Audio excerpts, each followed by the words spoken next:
I can't believe Beck sold us out like that. I'm not sure she had any other choice. So what now? What's the plan? I don't have one. Of course you do. You always have a plan. Rolo, you just need some time. Rolo, it's over. We lost. Nellie was staring at the floor, deep in thought. Sorry, Luca. Give me a minute to calm my mind. Hey. I'm sorry, Luca. I did what I had to do. I know. It's just, we were so close. Got a feeling that eventually Solomon will get what's coming to him. Time wounds all heals. Well, time seems like less of an issue for him now. Luca, there's something you should know. After Mr. Kerr locked me in that office, I had nothing but time and curiosity. I poked around a bit, hoping to find a means of escape, but I found something else. A note hidden in a false drawer. What sort of note?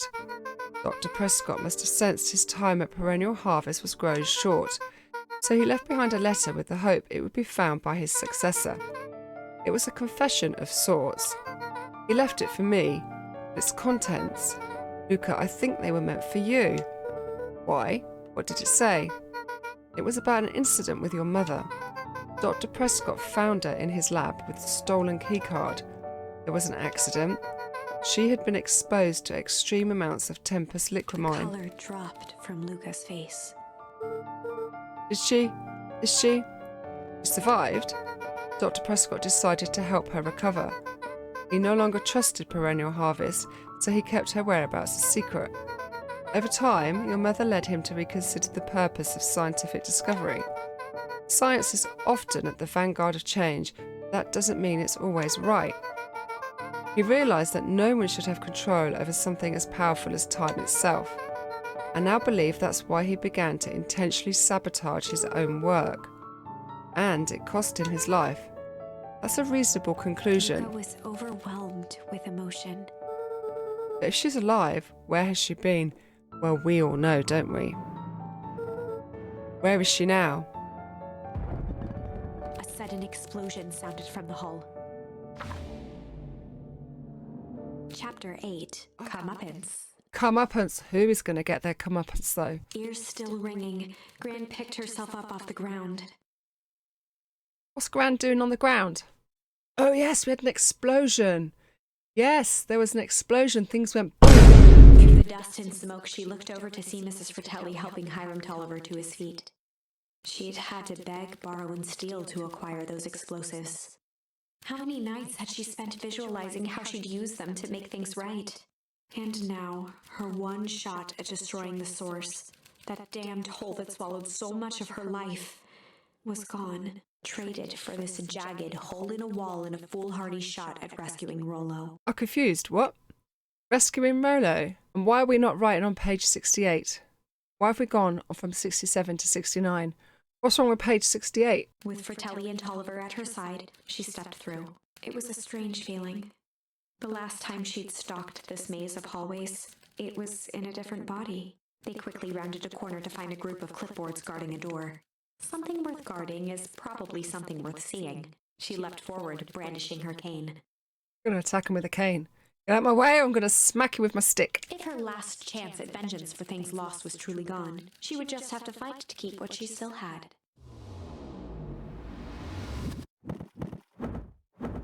Is that Gran outside then? Is that what we're saying? Yes, it's Gran outside. With the stick. Gran, what are you doing here? Luca, what are you doing here? We're here to save Nellie. Right, Nellie is the one in the middle with the pink sweater / jumper. And they want to keep her there until she does something or is killed. One or the other. Can't remember what the does something is. Something to do with this really important mixture that's made to do with aging and anti-aging. We're here to save Rollo. This is Rollo. Hey, Mrs. Luca's Gran. That's awful nice of you. I'm fine. Oh no, what did they... Gran, there's no time to explain. We have to go now. Come on, everyone. We've got a party to crash. They made their way out from deep within Perennial Harvest, just as Solomon finished up his speech. Thankfully, we can dispense with the formalities from here on out. Solomon pulled a glass vial from his pocket. Ah, no, this is the anti-aging / aging thing. This is the bad guy. It's his founder. Got to stop him. In one smooth motion, he downed its contents. A triumphant smile grew across Solomon's lips. No! Well, I guess that's it. We lost. I wouldn't be so sure about that. With a mischievous look, Beck elbowed Luca. Remember when I had the vial behind my back? I might have tweaked his wonder potion with a little... Oh, what we're going to put in here then? Junk, malice, change. I might have tweaked his wonder potion with a little change. What's going to happen to Solomon? How does she tweak it? It was behind her back.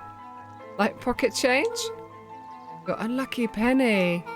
Yep, I plopped it in the vial when no one was looking. What's that going to do? No idea. That's the beauty of science. Now we observe. You can all call me Sharper Valentine. His body and face began to contort and expand as he disappeared into a belching green mist. It's going to become the Hulk.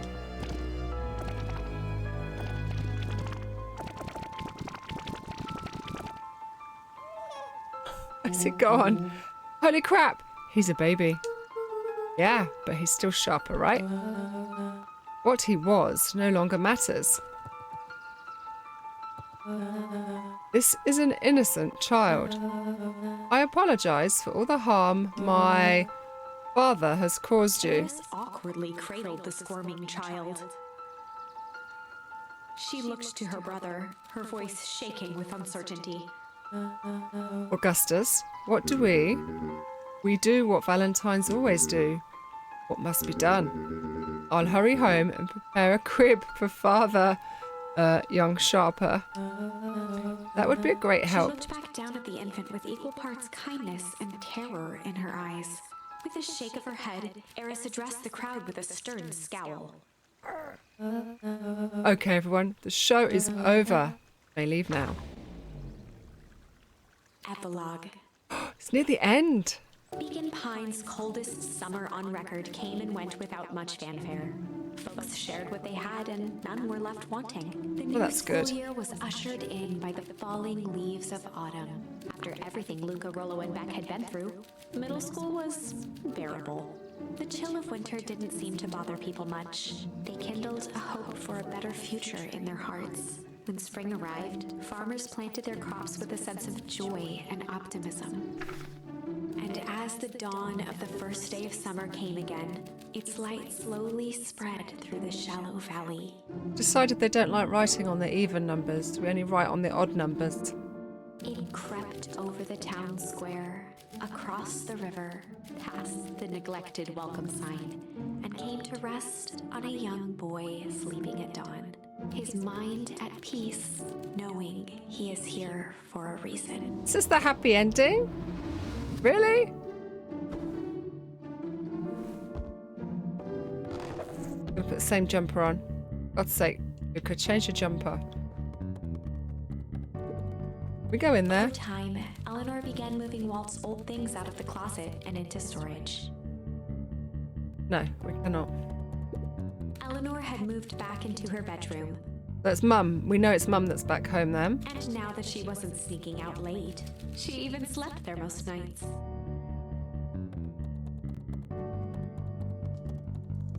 Where is she? Oh.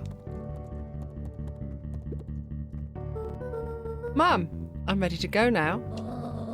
You go on without me. I'll meet you there. What a batch of jam to finish jarring. It's funny. I only started making jam as a way to send messages without anyone noticing. But now I enjoy it. All right, I'll go say hi to Rollo first. Check in with Rollo at the treehouse. Is this like the happy ending then? Got a little party going on here at the treehouse. Look, there you are. Oh, we'll have to see Beck. I would like it if Rollo could go back to normal size. These are Beck's mums. See, you decided on a name. Yep, we had to clear out all the old stuff before putting on the final touch. Slow and Dirty Harvest is now official. They've called it Slow and Dirty. Quite like that name. I like it. It was actually Nellie's idea. There's still a lot of work to do, and the name serves as a reminder. Just because progress is important doesn't mean change should happen fast. In fact, I've learned that the more you care about something, the more important it is to take things slow. Our motto is, go slow and fix things. That's a shit motto. Amen to that, says the sleepy pig. Yo, heiress. Young Mr. Van Horn, he's still a baby. How's little Solomon, Sharper doing? Young Sharper seems to enjoy nature more than I do, so we do a lot of strolling these days. Has he, attempted to crawl out of his crib and plot world domination? Yeah. Thankfully, no. I spoke at length with Dr. Meadwill. She feels that Sharper's infant mind is not developed enough to retain his previous memories. For all intents and purposes, the child is unmoulded clay. Let's hope he's a little nicer the second time around. That is the objective, yes. But really, all I can do is try and hope. 2 activities I am endeavouring to find less distasteful. Well, I think you're doing a great job, and the whole town is ready to help out however we can. I can't wait to teach him to throw a baseball. Jess did her best to ignore the tears welling in her eyes. That would be acceptable. What's going on here? We got like baby rabbits. What's this? 1, 2, 3, 4, 5. What's going on, Jeff? Oh, look. Jeff's wild ride. The phone box. Jeff has converted the phone box. With Perennial harvest gone, the transportation tubes were left unused. Come on.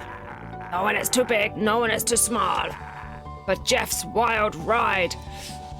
Sure, I'd want to go on a ride with a Jeff who looks like that. Just saying. Well, maybe not completely unused. Just one piece of candy for the ride of your life. I hope these children know him. You should never accept candy from strangers. Who's next? Me. Beck, you live blooming miles away, love. I have news I think you'll enjoy. This morning, I unpacked my last box. You're officially moved in. It's just a box. Let's not blow this out of proportion. Sounds an awful lot like putting down roots. I guess I decided this place is root-worthy. You're going to be stuck with me for the foreseeable future. I do have to warn you, most years aren't going to be as interesting as this one. I think I'll manage. Ready? Before we go, there's a bit of a surprise. What's going on here, Bex? My mum's prepared this tree especially for you. They didn't have to do that. It wasn't just them.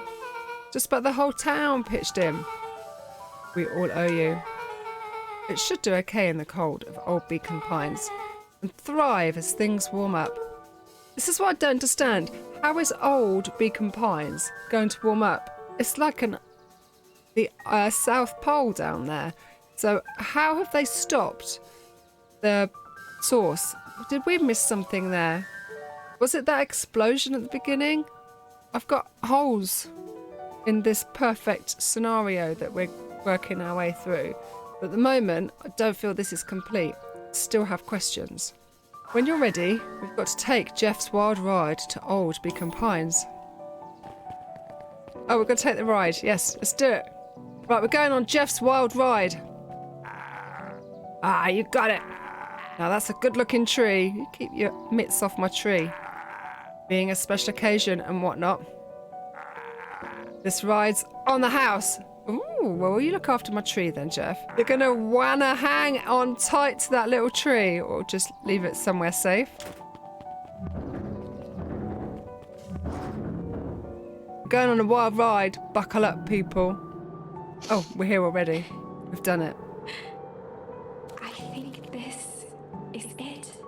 Oh, we're going to plant the tree at Dad's original grave, I think. The end. Honestly, I began to lose hope of ever finding it. This is not what I call a happy ending. Then you came along. Oh, well, you know. I don't know exactly how to thank you. Bottle of wine? Box of chocolates? It's hard to explain how much this means to me. It's funny, now that our time together is finally ending. No! I'm at a loss for words. No! I want Gran to go back to being mum, physically, Rolo to shrink again, and Sharper Valentine dead. This is the ending I have in my head. This is the ending I want. Let's just watch the end together. Alright, okay, if you insist. Done. A good little tree. Best little tree. Thank you, children. This means a lot. Yeah, thanks for everything. Shucks, I only did what any super awesome best buddy would have done. We should probably give you some time alone now. You good? Yeah, I am. Been a wild year. How are you feeling? Everyone keeps asking me that. I'm fine, really. Pa always says the only thing fitter than a fiddle is a cello. I feel like a dang cello. Well, if you ever stop feeling like a cello, I'm here for you. I know. Don't even have to say it. You two make an awesome pair. Excuse me? We're a trio now. Yep. Hi. Thanks. There's just one thing missing now that you're part of our group. Missing? Let me tell you a little story about a man named Hank Atomic. Oh, God. I won't be long. We'll be waiting for you back at the phone booth. I found the perfect way to start our summer. You've got some good friends. I'm so proud of you. Your father would be so proud. I know. Mum, can I ask you a question? Do you ever dream about Dad? Not a night goes by that I don't. Are you afraid that you're going to forget him? Forget what he looked like? Forget his voice? No, because so much of him lives on in you. He loved that old tree, but I know he would have loved this one more, because his two favourite people planted it. But a cry. I need to not crying. This is not an acceptable ending. I'll give you two a moment. How is that tree ever going to survive there? Hey, Dad. Dr. Mudwell says that over the next few years, this place should warm up, so you won't have to be so cold for much longer. I think I finally understand why you left that night. There were things you believed in, big things. Those beliefs were the things that made you, you. If you wouldn't have stood up to Sharper, stood up for what you believed in, you wouldn't have been the same person anymore. But he'd have been alive. That's what I'm saying, he'd have been alive. My father-in-law says the cemetery is full of people that were right. You had to go, but that didn't mean you loved us any less. I might not visit you as much as I used to. I know you understand. Well, someone's got to water the tree, Luca. No! No! No! Close the book. Is that it? I'm not having that. Not having that as an ending. God damn it. No! I know it's sort of happy-ish, but that's not the happy ending I had in my head. I want Mum back to normal, I want Rolo back to normal, and I want Scumbag Sharper dead, or at least arrested, because he's got away with it. He gets to live his life again. How is that right? That's not right. I don't think that's right. Am I being over-dramatic? 10 years later. Solomon is now 10. Sharper, did you find it? Oh, yeah, Sharper, I mean. Yeah. Uh-oh.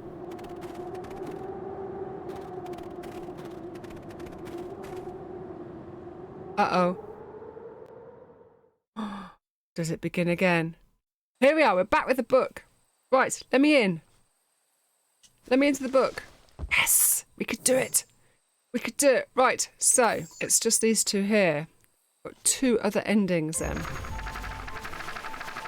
Possibly, maybe. So, with a mischievous look, Beck elbowed Luca. Remember when I had the vial behind my back, I might have tweaked his wonder potion with a little junk? I might have tweaked his wonder potion with a little junk. Let's kill this bad guy. Can't wait to see the look on his face when he realises he drank his own cigar ash. How did ashes get into the vial? It's pretty easy to mess with the vial when it was behind my back. Oh, that's sneaky. Wow, it's a bad habit anyways. Art always says bad habits are like 50-yard field goals. I don't know what that means. Hard to kick? Huh? Hard to... Hey! Well done. Give that man a star. Hard to kick. You can call me Al. You can call me Betty. Is that a song? I love that song. Oh, is it Paul Simon? Paul Simon. Sharper Valentine. His body and face Here he began goes. to contort and expand as he disappeared into a belching green mist.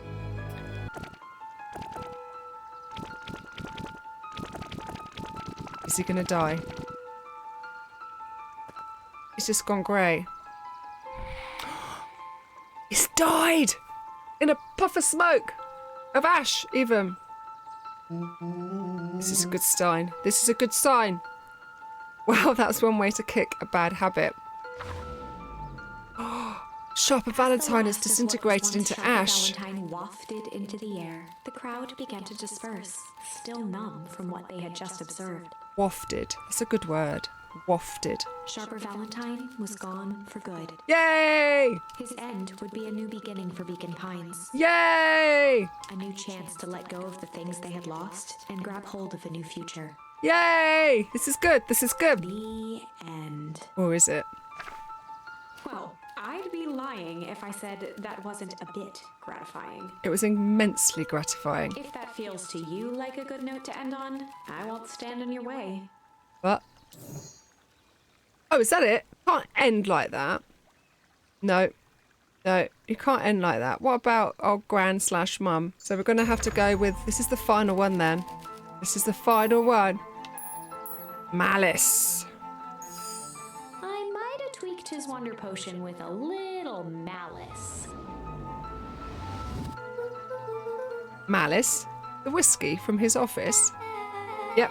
Dude had an unfinished glass on his desk. Figured his grow juice could use a little hair of the dog.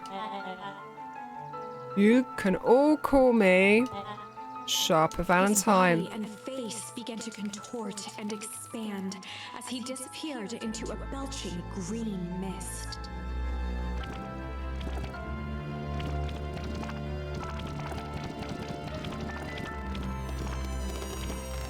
It's gonna explode.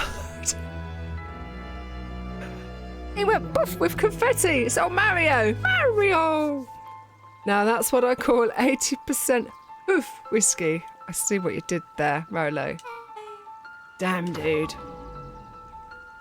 The crowd Pop goes the gazed weasel. in stunned silence at the now empty stage. The quiet was broken when William Kerr sprinted off stage and into the distance. He was never seen around Beacon Pines, or anywhere else for that matter, again. Watching the silhouette of Kerr disappear over the horizon, Luca began to laugh. First, a low chuckle that became uncontrolled, heaving laughter. Through his tears, he was vaguely aware that the crowd had begun to laugh with him. The end. That is a weird ending. That was Weird. unexpected. Perhaps a bit of an absurd ending for my taste, but who am I to say? I'm only writing the damn thing. That's it then. That's it, guys. We did get the perfect ending, if you want to call it that. There is nothing else to do. I don't know. What do you guys think to that? Tell me. I don't know what I think to that. I'm not sure I'm happy with those endings. They feel rushed. That's what they feel. I liked the longer ending where they were at the grave and all that with the tree, but it feels incomplete. I would have liked it if Rolo go back to normal and Mum goes back to normal. We get like the closure there because his mum's like his gran, so who knows how long she's got left to live. Do you know what I mean? I'm thinking ahead here. And the other two endings, well, he just died and everybody laughs and gets on with their life like nothing else has happened. I'm a little bit disappointed with those endings, but an ending it is. This is where I'm ending today's video. Thanks for watching. Hit like while you're here, pop me a comment down below, and sub if you've yet to do so. Check out my other videos. There will be something there that you enjoy. Until next time, ciao for now.